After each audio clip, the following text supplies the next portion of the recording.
Je travaille au TFT, donc TFT c'est The Forest Trust. C'est une organisation internationale à but non lucratif qui travaille avec les entreprises pour responsabiliser leur chaîne d'approvisionnement. En fait, aujourd'hui, on est dans un monde très mondialisé où les chaînes d'approvisionnement peuvent être très lointaines. On va par exemple s'approvisionner de l'huile de palme, du café, du cacao.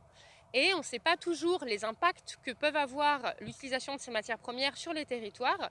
Et aujourd'hui, on s'aperçoit que les entreprises sont de plus en plus prêtes à non seulement, on va dire, lever le voile sur ces chaînes d'approvisionnement qui étaient jusqu'à présent assez opacifiées, mais aussi mettre en place des actions sur les territoires pour responsabiliser ou pour limiter les impacts que ces matières premières peuvent avoir. Par exemple, au TFT, on est présent dans plus de 16 pays. Donc, ça peut être en Amérique latine, ça peut être en Asie, ça peut être en Afrique de l'Ouest principalement. Et on va vraiment travailler avec les multinationales pour tracer leur chaîne d'approvisionnement jusqu'au lieu de production. Et par exemple, en Afrique, on va travailler sur des matières premières comme l'huile de palme, on va travailler sur l'EVA pour vraiment travailler avec les paysans pour trouver des solutions.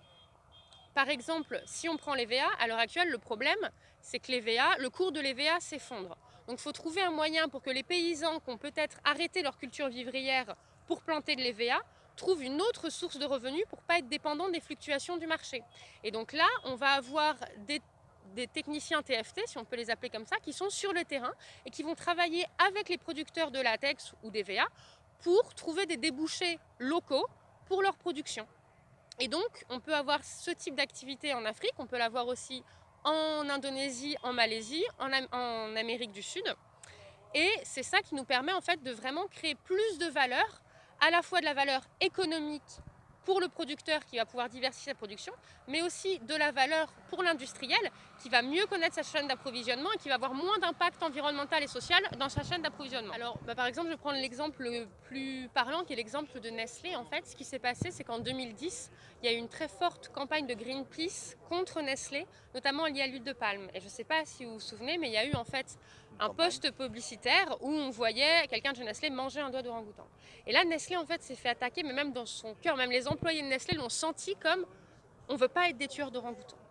Et donc en fait, ils ont fait appel à nous parce qu'ils connaissaient déjà le travail qu'on effectuait sur le bois tropical et comment on avait responsabilisé une partie des approvisionnements en bois tropical. Et donc Nestlé est venu nous voir en nous disant écoutez TFT, l'huile de palme c'est compliqué, ça part dans tous les sens, c'est un modèle complexe, aidez-nous à connaître notre chaîne d'approvisionnement pour pouvoir la responsabiliser. Et en fait, c'est comme ça qu'on a vraiment travaillé. Et là, c'est parti vraiment d'une demande des entreprises. Et quand on a commencé avec eux, on a aussi commencé à travailler avec des traders. Et au fur et à mesure, c'est des entreprises qui viennent nous voir sur des sujets où on est connu. Par contre, il y a aussi des sujets qu'on porte nous et qu'on décide d'aller proposer aux entreprises. Et donc là, par exemple, il y a des sujets qu'on porte parce que c'est des sujets qui ne sont peut-être pas suffisamment pris en compte par la société civile ou sur lesquels il n'y a pas vraiment de gros focus, mais qui pour nous sont vraiment importants. Et dans ces sujets, je pense par exemple au charbon de bois, qui est le parfait moyen pour justement un peu blanchir du bois tropical. Je pense au sujet de la surpêche, où on commence à attaquer le thon. Et là, je pense plus récemment au sujet des sols, qu'on est en train de porter auprès des multinationales, qui pour longtemps, le sujet des sols était très porté par les agriculteurs, par les chambres, par des acteurs très locaux, qui se rendaient compte en fait de la perte de fertilité des sols. Mais les multinationales, c'est trop loin dans la chaîne d'approvisionnement.